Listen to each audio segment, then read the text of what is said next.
George Webb, and because I'm a moron, I thought we were doing it yesterday, but we're doing it today. That's not important. Nobody listening cares about that. Mr. Webb, please introduce yourself, sir. Oh, hey, I am George Webb. Been doing citizen journalism, I guess, for 5 years now. I was a network guy fixing computers and networks and kind of switched in this fairly late in life. But I moved to Washington, D.C., tried to drain the swamp, all that good stuff. I was there on January 6th, went through all those travails. I'm trying to pick up the pieces right now, all that. I was there, yeah. I was there. Actually got in a lot of trouble from that. That's a story for offline another time. But it's so I originally asked you about the Defense Threat Reduction Agency, but I was looking at your Twitter and I want to know what, and for everybody listening, this is very busy, so it's going to be a short podcast, but we'll come back and do a longer one about Fort Detrick. So about 2 weeks ago, I had on Dr. Ken Alabek, the head of Soviet Biopreparat, and we talked about COVID. I've had on Dr. Roger Hodgkinson, and we'll talk about COVID, and I've been banned from YouTube twice now for talking about COVID. It seems with the FOIA releases of Fauci's emails, gain of function, and of course all the bullshit now as of today about the Delta variant, are we ever gonna see it come back to Fort Detrick, or is this gonna be JFK where we can get kind of close but then it turns into an event horizon of mirrors and we don't know who it was? But you have like James Jesus Angleton saying, when asked about the JFK assassination, he said, "The agency is a big mansion and I know not all the rooms." And it's like, well, what did you mean by that? Why didn't you just say no? Why didn't you just say no? It's where's your research taking you right now, if you can answer that? Sure. We went up to Detrick a lot in 2017, 2018. And what we had done, I was with a ex-cop researcher at that time. She was from California, and she had come out from California to help me. And we were looking into this trucking company that seemed to be very closely associated with Peter Strzok and Lisa Page out of Columbus, Ohio, and then Frederick, Maryland, which was Fort Detrick. And it seemed like they were kind of moving uranium illegally for a long time, and then they moved the Farsi speaking. Everyone in the company seemed to speak Farsi, which is obviously spoken in Iran, which we thought was unusual. Little. Yeah. And so we went up there and we interviewed all the people there, and the husband could speak Arabic and the wife could speak Russian and Iranian, and she said she grew up in Iran and her kids grew up in Iran. They spoke Farsi, and then they had both married Iranian husbands who both were, one of them was in the nuclear industry. So we just saw a lot of connections, and everything was moving. They were a contractor for the Defense Threat Reduction Agency. This is the highest level Q clearance when you move these materials, either nukes or bios. So we've been watching really Fort Detrick for 5 years, almost 5 years now. And then the other sister place is kind of like they developed the bioweapons at Detrick, and then down in Fort Belvoir, which is the intelligence command of all the intelligence agencies. It's called INSCOM or INSCOM. That seemed to be where all the deployment was, all of the decisions to actually spray somebody. And the little group inside Belvoir was called Task Force Orange. They were the same guys doing Agent Orange back in Vietnam. So between those two, we spent a lot of time in the last 5 years. We saw Fauci come out yesterday and say, we don't want to test in Fairfax, Virginia, a new virus or a new vaccine. We want to test it in Wuhan. And he was talking about the DTRA in Fort Belvoir moving vials for testing all the way to Wuhan. So, I mean, Fauci almost came out and admitted that he's been using, China as a testing partner yesterday. Are we going to see now the first line of, I guess, important revelations to explore are, was it made in a lab? And I think it's pretty clear it was. The next thing is intent. Did it slip out on the shoe, or was it released in lockstep with China, the 2049 plan, the 100-year marathon, asymmetrical warfare, unrestricted warfare? We know everything they're about, and I don't think that they really deserve a benefit of the doubt. So if it comes down to, okay, we know it came from here, was it intentional or was it accidental? What do you believe? We found one family at the center of all this. Their name began with a B and ended with an I, but I'll get you kicked off of wherever you're still broadcasting if I say the name. But let's just say it sounds a lot like bananas. Okay. And we found a bunch of bananas. We found 5 bananas that were either involved in being a courier for NATO, a spy chief for NATO, or a liaison to NATO at the Pentagon, or somebody who's getting the proposals, the vaccines for NATO. One family name, gives it the B, ends with an I. Just say it. Just say it. I don't care if we get kicked off. Are you sure? Let's do it. You got to shine light onto things. You can't hide in the shadows. Okay. It's Ben and it ends in assy. So if you put all that together, you get a good Nazi. Let's just say a good Nazi, a bene Nazi. A bene Nazi.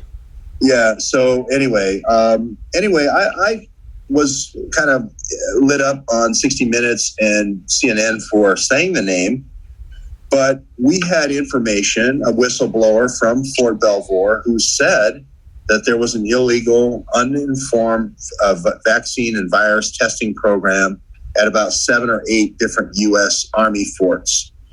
And it had been going on for 30 years. Fauci, Birx, and Redfield were doing it for HIV, trying to develop that vaccine, which they still haven't done. And then they just decided to go over to this coronavirus because they actually could develop a vaccine. So supposedly there was this artificial battlefield antidote that you could, inoculate your troops with before you sent them in the battle, and you could spray the opposition. That was the rumor. Mm-hmm. Of course, we had the 2 black doctors at Fort Belvoir, highly decorated colonels that were assassinated a few days ago on their front yard. Wait, what? That didn't. They got shot in their front yard. I think they were coming back, supposedly interrupting their son and 2 other people from rummaging through their house. And they were the doctors that approved or supposedly gave the clean bill of health to our U.S. athletes going to the NATO Wuhan Games in October of 2019. So I had done a story that had said, this is back in March 2020, we had a guy from a Japanese television station, White House correspondent, and he had said, hey, the Chinese foreign minister and the foreign ministry is saying that these athletes from Fort Belvoir brought the virus and they're responsible. So I covered that story, and of course, they said I didn't have my sources. They said I was a conspiracy theorist. There's no such thing as a lab leak. And now here we are 16, 17 months later, everybody's saying lab leak. We just don't know which lab. So that's kind of where we're at right now. I saw a funny meme the other day, and it said, what's the difference between a conspiracy theory and fact? And it said 12 to 18 months. But yeah, it's about right. yeah. It's so what I keep trying to break, and as a 30-year-old with a biology degree, it's not like I was in the CIA for 50 years, but nonetheless, I'll bullshit and speculate wildly. I try to break down what would be the intention of releasing COVID. It's not a good bioweapon if your goal is to kill everyone. Now, I get the whole inoculate your soldiers and then spray the enemy. I mean, that goes back to, Dr. Bloma in the Reich Marshal, the sword and the shield program, the sword being the virus, the shield being you vaccinate your own soldiers. We saw that with Unit 731 in Imperial Japan and with Ken Albeck and Biopreparat. So to me, it doesn't make sense as a bioweapon. It does make sense on the surface, at least, that it would be used as a form of asymmetrical warfare. China can't take on the United States aircraft carriers or bases or or satellites or the sheer number of weapons we have and storage and caches all around the world. What can they do? Just like they could do with fentanyl. I mean, opium wars. We could see fentanyl. We know that with cyber attacks. Why wouldn't they do it with COVID if Trump's waging a tariff war against them and they're losing? That makes sense to me. But then I always have to stop and go, if it makes sense to me, is that really what it is? Because these are intelligence agencies. They've been doing this shit since before my grandparents were born. Do I really have it figured out? So when I see a bioweapon that on the surface, it's from Wuhan and it hurts the United States and allows China to fight back, that's got to be a Chinese weapon. But I also don't want to fall hook, line, and sinker for some USS Maine or Gulf of Tonkin shit or, WMDs. And I can't help but think, isn't it a little too obvious that it's from Wuhan? Like, if China wanted to release a bioweapon, wouldn't you release it like 3 miles from the CDC to make it look like the US? So when it's released from Wuhan, part of me feels like I'm being set up to beat the war drums, to go, we got to go take out China. And like, I don't think it's above the US to go release something right there. And so what is the ultimate goal of it? Is it actually a US weapon to provide a plausible catalyst for us to go and fight China, which we've been putting off for 20 years, and maybe they just want to, maybe it's a bunch of bloodthirsty generals that just want to get it out of the way. Or I could just be completely wrong and it really was from a bat fucking a pangolin or whatever it was. What do you think? It's, yeah. I think those are a lot of good possibilities, and I believe that you should consider all the possibilities. What I try to do in my investigative work is follow the money. And I started with who built the the WIV, or Wuhan Institute of Virology lab. And it was built by Sanofi Aventis, a French company, a guy named Alain Mérieux. And then there was another lab built in Wuhan for research in 2009, I believe. The Wuhan lab's a little younger than that. It's like 4 or 5 years old. But that lab was built by Pfizer. So when So when I see the big pharma's putting the money in there, I see hey, you generate enough fear and I'll get the trillions. Mm. And so I want a light bioagent, a mock virus or something that's just enough to kill a few, but generate a lot of fear. And then I want to buy like an Event 201 with Bill Gates and Klaus Schwab with, World Economic Forum and Gates Foundation. Yeah. To scare the bejesus out of everybody and get the trillions. Once you get the trillions, you can kind of let the thing die off. You know what I mean? I think most of the vaccine companies got the trillions. And then if you look at Sanofi Aventis is really the hand behind doing the heavy lifting. You're a biology major, so you know some of this with the synthetic RNA and that is not, that's the heavy lifting. Sanofi's helping Pfizer with that, and Sanofi's also helping Moderna with that. And Sanofi also has their own vaccine coming out. Then there's this idea of structural biology, which means you can make an inorganic analog to the natural, and that's also nanofarad and scaffolding, and then you can hang stuff like spike proteins off the scaffolding. So that's also something Sanofi's involved in. And just to keep it fun, a guy named Tim Alefantis is the key guy. Oh, Jesus. The Comet Ping Pong, the brother? No. Is that the same that's last name? Distraction. No. Yes, same last name. Well, that's right. I know it's a distraction. I know, but I mean, what? Same last name. Yeah. Jeez. And I think they're related. They're cousins or something. But James Alefantis is just this guy who's supposed to be out there, in love with David Brock, who's Mr. Media Matters, who's Mr. Spin. Yeah. Well, I mean, once you get the money, it doesn't really matter. And you're right. I mean, not to make light of it, but let's look at something like 9/11, 3,000 Americans dead. But out of 340 million at the time, I mean, that's less than 1/10 of 1% of the population versus what can we get out of it? We catalyst to go into Iraq. We can seize oil wells if we want, trillions of dollars of defense contracting. Dick Cheney, vice president at the time, former CEO of Halliburton, who got $40 billion in kickbacks. I mean, in the grand scheme of things, I wouldn't believe it if 9/11 was a nuclear attack and there was actual damage. But I mean, it's pretty light compared to what we could gain from it. COVID, okay, bad. But I mean, it's not thermonuclear war. It's just enough to, scare the shit out of people and to get the money. And they're obsessed with power. I mean, and if you could require a yearly vaccine, I mean, that's just, right? That's just making someone renew their yearly Adobe their yearly trial for the rest of their life.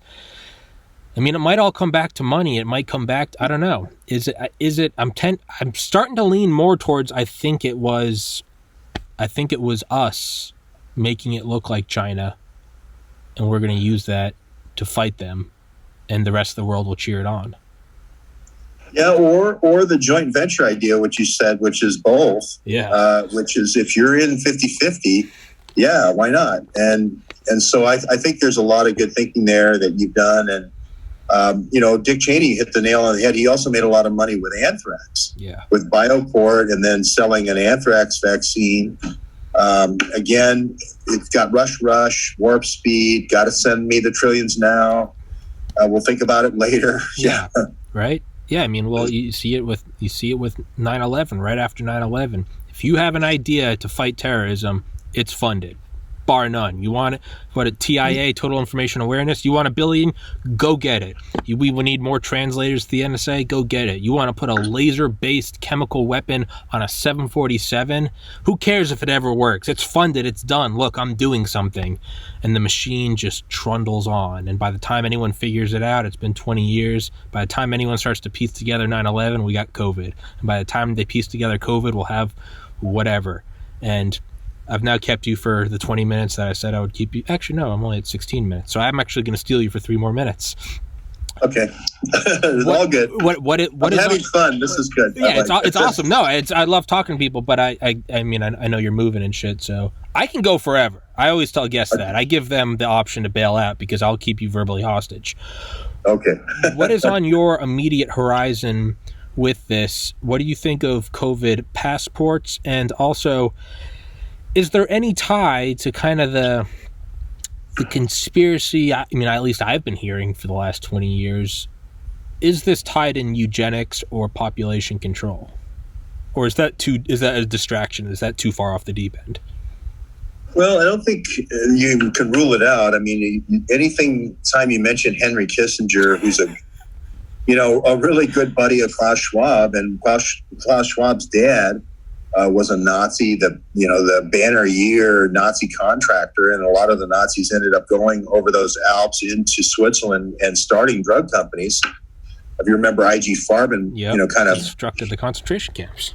Yeah, and they went in. Auschwitz was 100% wholly owned to IG Farben, so they kind of disintegrated and then reformed. And Sanofi Aventis, the people who built the Wuhan lab, one of the IG Farben satellites was called Hux. They broke it into 4 companies: Bayer, Hux, BASF, and so forth. And that became the Aventis part of Sanofi Aventis. They're in Lyon, France. So I just definitely feel those old Nazi things with Schwab, and Kissinger is the biggest, double agent ever. And it's always been on their radar for, I don't know if depopulation just to reduce population, but depopulation to reduce the other guys. Yeah. And increase our guys. Yeah. Yeah. I emailed Henry Kissinger's secretary. I never heard back. I don't know why he wouldn't want to come on here. It's it's do you see the faces of 5 million Indo-Chinese every time you close your eyes? Yeah. It does seem like, man, if that's not my favorite plot from what's it called? If that's not my favorite plot from Captain America, is the idea that there is a Fourth Reich. And I know I've completely lost all credibility with you now, and that I'm citing Captain America, but I love the idea of a bunch of Nazis coming back via Operation Paperclip and then them taking over from the inside, and they've evolved and become smarter. And instead of saying we're the Fourth Reich, they just leave up this flag. Well, there's a book. I mean, Klaus Schwab wrote The Fourth Industrial Evolution about robots taking over, symbiosis with people with chips, and really, oh yeah, read Fourth Industrial Revolution by Klaus Schwab, and he also wrote The Great Reset, which is about COVID and what a great opportunity this is for the world to go into, get the chips in your body and let's start revolutionizing the world with robots. So that's really happening. It was all too convenient. He did the PR launch with Event 201, and then now he's got the book. Yeah, it does it. The mind almost sort of suspends it because it's too absurd to think about. Like we can grasp invading armies. We can grasp dirty Wall Street bankers. We can grasp the defense contractors, right? I mean, Smedley Butler, Eisenhower military industrial complex. We can kind of, it's in the public consciousness that we know there's this big dark machine that, okay, sure, whatever. But once we start getting to this weird transcendence kind of thing, leaving biology or becoming hybrids and then evolving past that, your mind almost kind of shuts it out because you look at it and you go, no, that couldn't be, that it's too absurd. But it's not, we don't have the villains of old. We don't have the mustache and the tying the beautiful girl to the train tracks. We don't have that anymore. We are moving towards, this is the future. This is the insanity that is the future. And it's one thing I bring up on this podcast all the time. And I'm sure people tune out as soon as I go into it, but I don't think you can. I mean, what's the biggest threat of robotics?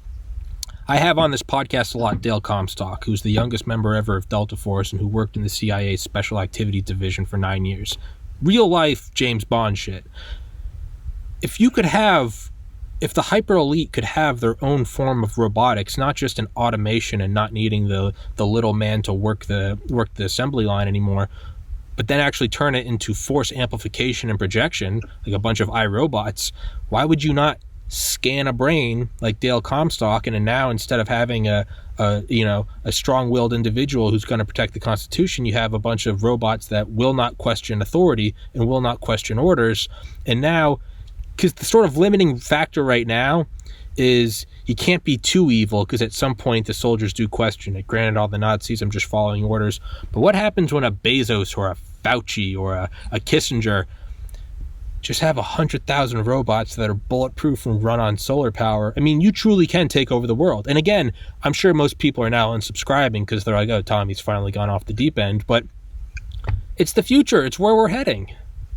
Well, you're exactly right. And this isn't Star Wars or anything. As far as drone tanks, small drone tanks, you don't need to have the compartments that you normally have to, so you get much better gas mileage. Again, you mentioned that they don't want to get in harm's way with humans, drivers. Yeah, remote tanks don't consider the risks. And same thing with planes. Again, much better designs, because you don't have to accommodate humans. You don't have to do air pressure or worry about any of those things. So, and these have been used. This is called Mech War, MECH. And General Grange, the same guy who orchestrated the attack in Libya for the taking of Tripoli in the Hillary emails, is the same person who wrote the book on Mech War. And this is the things that, when they talk about it at Bilderberg, makes everybody, a little tingly, you know what I mean? Yeah.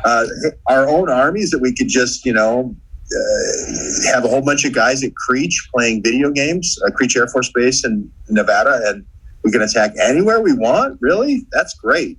And the General Petraeuses are the kind of guys at KKNR that go to Kissinger and present these types of things to Klaus Schwab and so forth. And they love it. They love this stuff. And then, the next step above that is, why even have guys playing the video games in the Con-X boxes? Why not make them automated? Why not use AI? Why do you even... Because even then, if you have a guy in a Con-X box flying the Predator, there is still a chance he's going to go, this isn't right. What happens when it's just a software thing that you hit execute? Yep.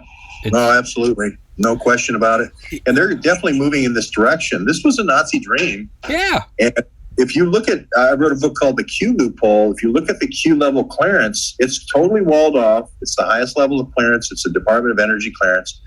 It's totally walled off from all the other military agencies. And those are the ones that the Nazi, like you mentioned, the paperclip guys came in on. And they went to Dayton Advanced Research Lab and worked on the drones, as you mentioned. They worked on drone submarines that search their target forever. The kinetic Sea Scout does that. They worked on, the MQ Reaper drone at General Atomics in San Diego. Will fly forever. They're working on nuclear power sources that never land, ever. Same thing with torpedoes that just search forever. They do surveillance until they decide to arm themselves and fire. Jesus. So this isn't Star Wars. This has been worked on very carefully over the last 20 years. You said you wrote a book called Q Clearing? The Q loophole. Oh, Q loophole. Well, Jesus. Well, that's my next book, and you don't have a say in the matter. I'm having you back on. We're going to talk about that. That's good. I have on tons of authors, and this is right up my alley. All right, I just made a note of that. Yeah, no, we see that. We see that with the B-21 Raider, the replacement for the B-2 Spirit. I mean, we're approaching this uncanny valley of Skynet shit, where we're now taking something that's capable of stealth and carrying nuclear weapons, and we're saying, it might be AI. Who's going to bring it down if we put it up? But that's the thing is, I don't think you want, because it requires no human input. You want to move less and less pieces of the machine. You want it more automated to where it's just you in control, and you control every facet of it. And then the step forward from that is going to be, well, it's probably going to be nanotechnology, some sort of gray goose scenario, where again, it sounds like we're smoking crack, but that is the step. That is the next quantum leap from robotics to where you have an iRobot type RoboCop thing, to where you just have swarms of invisible to the human eye machinery that can do anything. And to what you were saying about removing the humans, I mean, we see that with spaceflight. Look how much trouble it was to put men on the moon, versus once we started removing them, we just put up Keyhole and Corona and Hexagon satellites, or we go to Mars and we have little rovers driving around. Once you remove the humans, you can do anything. With fighter aircraft, you don't need to worry about G-forces and blacking out. Well, you know, the kind of unspoken part is they also don't have morals. Oh, absolutely. At the TACOM, which is the Tank Command in Detroit, Michigan, they've been working on RoboCop type units for quite some time. It was actually, the movie was filmed there. So, so this isn't Star Wars or anything like that. Now, the only check we have is with the Joint Chiefs of Staff. And so I've worked quite a bit with a son of an FBI agent who went over to work for the Joint Chiefs of Staff and was trying to help Kennedy fight against the CIA. So I've written a lot of books about that sort of thing. So we can chat about that. Absolutely. And we'll get into it a little bit more. So I've really enjoyed this. This is really great, Thomas. And you're a very engaging host, and I look forward to meeting with you again. Absolutely, man. Yeah, no, it's once I have on an author that I like talking to, they've unfortunately signed over their soul. I go through their whole library, and I have them on. Right now I got Will Arkin in my grasp, and it's I'm going through his book one by one. Generals Have No Clothes, Unmanned, one by one. So I'm going to go through your library and granted, not actually. I mean, if you don't want to come on, you don't have to come on. But I would love to go through your library and have you on and talk about all of them, man. You're a cool fucking dude. You're one guest that I've had a lot of people email me and ask, when are you having on George? And I was like, I'll try. And then, yeah, man. But I've kept you for 8 minutes longer than I said I would. I know you're a busy man today. I'll send you an email, and I would love to do the Q loophole, and we can move from there. Awesome. Thank you, Thomas. It was great. Absolutely, man. God bless, and God bless America. God bless you, George Webb. The truth will come out, and if not, you don't want to be evil anyway, so I don't know. Do the right thing. Call your mom, hold the door, be a good person. All right, man. Take care. Thanks a lot. You Take too. care. Recording stopped. Bye-bye.